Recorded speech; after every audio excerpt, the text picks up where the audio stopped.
Hello and welcome back to Underlab. It's time for yet another Deltarune investigation, everyone's favourite 3-hour-long demo.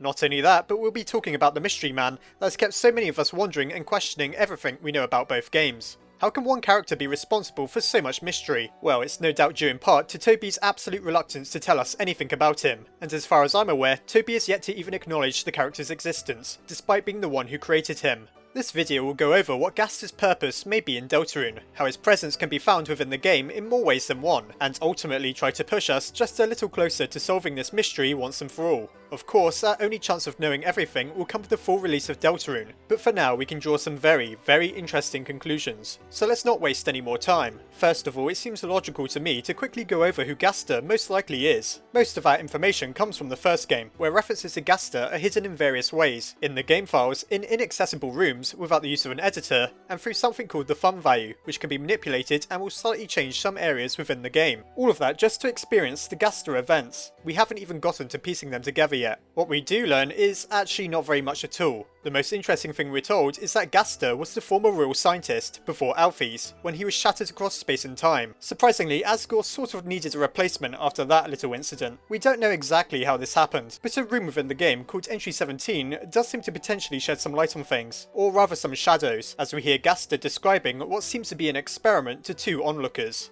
The fact it's called Entry 17 is also relevant, as we find other entries written by Alphys within the true lab, proving that Gaster wrote Entry 17 in the same place, and that he very likely really was the royal scientist at one point. Most other references to Gaster are very vague and cryptic. The river person tells us to beware the man who speaks in hands, and the man from the other world. These are likely both referring to Gaster, as he speaks in Wingdings, a font that uses many hand symbols, and we could take it to mean that he came from Deltarune, which has been established as another world. And this is where things start to cross over and get interesting, as there never even was another world before Deltarune, unless we took it metaphorically. We have an idea of what Gaster may look like due to the Mystery Man sprite within Undertale. It isn't very detailed, and it looks to be a reference to Yuboa, a strange character with just as much mystery surrounding it from the game Yumi Nikki. Many people speculate that this is Gaster, and we have more reason than ever before to believe it. After all, we find this mystery man behind a strange door, and strange doors have been established as teleporters within Undertale. If that sounds a little outlandish, let me explain. Sans is thought to teleport using these doors, as little else could explain how he gets about so easily. One of these strange doors leads to the Mystery Man's room, and finally there's doors within Deltarune with very similar sprites that teleport the player. It seems all but confirmed that these doors serve as teleportation devices, and it's notable that they're a lot more commonplace in the world of Deltarune. If Gaster is indeed the man from another world, that world being Deltarune, it seems quite plausible that he brought some of these teleporting doors over with him. And as we know, Sans has a habit for using Gaster's creations. The iconic skulls he attacks us with on the genocide path are called Gaster blasters internally, and considering that nothing else has such a telltale name, we can guarantee that this was no oversight by Toby. He very much wanted us to discover the little secrets hidden throughout the game, and it seems in Deltarune we may finally be getting some real answers. The return of the mysterious doors is definitely a huge indication of Gaster's presence. Even if he isn't still in the world, it seems to be implied that he was here at one point. That by itself is pretty massive, though we're only scraping the surface. What other reasons do we have to believe that Gaster is somewhere within Deltarune? Well, before Chapter 1 of Deltarune was released, Toby renamed the Undertale Twitter to All Black Bars. Apparently there are 6 bars total, which just so happens to be the same amount of characters in Gaster's name. Then there's the fact he took it upon himself to write like Gaster, in all caps, even mentioning the very interesting line. Now admittedly, you'd think it should be in Wingdings, but there's several possibilities here.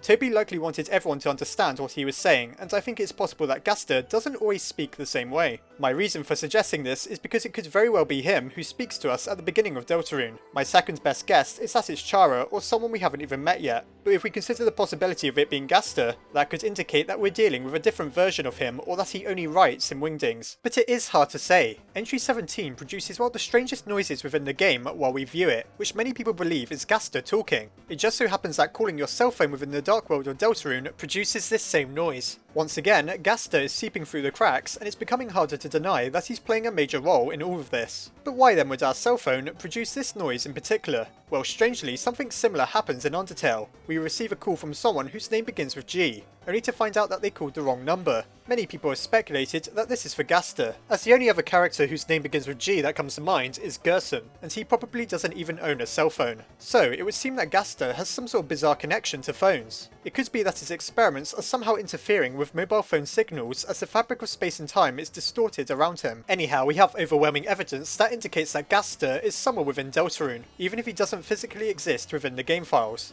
Now what about that strange bunker in town? When we investigate it, all we discover is that it's locked. That seems to be the end of our adventure. But hold on, we hear this incredibly strange and eerie sound when standing close by, and it turns out it's actually the sound we hear in both entry 17 and on our cell phone slowed down by 500%.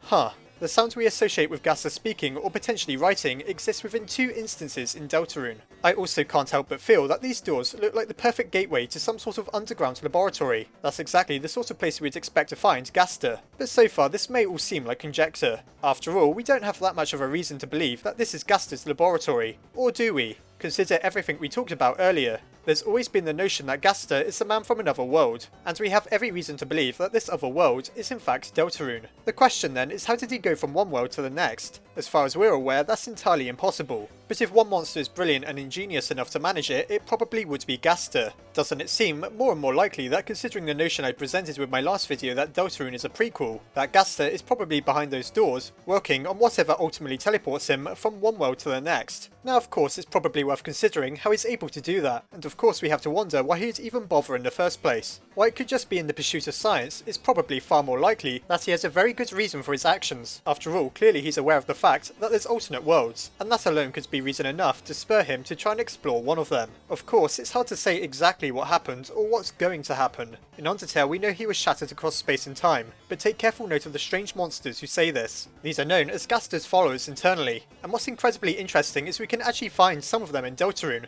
Just this time they have colour. This seems to imply that if they came from anywhere, it was Deltarune, and they somehow followed Gaster over into this other world. Or maybe Gaster came from Undertale and went to Deltarune, though that does seem to contradict the idea that he's the man from the other world. Using all the evidence we can to piece together a full picture, perhaps it went something like this. Gaster may very well have built a device capable of harnessing the sort of energy that the core does in Undertale within the bunker. I've brought this up as it was the biggest established source of energy within Undertale, and Gaster is also the one who made the core, and if anything can transport you from one world to the next, it'd be that. And it seems some monsters chose to follow him. It seems like they were sort of shattered across space and time as well though, and now they only talk in vague, cryptic ways, as they aren't truly themselves anymore. It seems this happened to Gaster as well, but then we do have a dilemma. When did he write entry 17, and who was he talking to? Are there potentially 2 Gasters? This would make the most sense, though we have to consider which is which. The only thing throwing me off here is that the Gaster in Undertale is implied to be the same in Deltarune based on what we know. Perhaps something truly crazy happened, and the 2 Gasters performed the same experiment at the same time, and ended up switching places. It's just something to consider.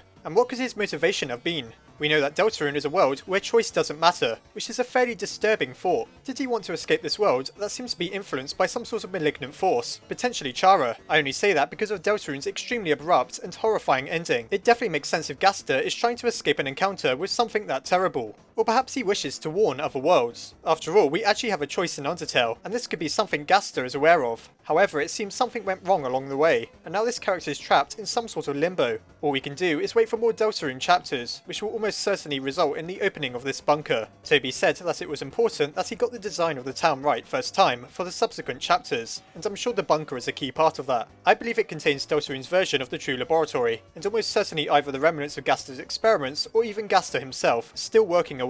Whatever the case, I'm sure it's something very, very interesting. That's all for now. I hope you enjoyed the video, and I'll see you next time.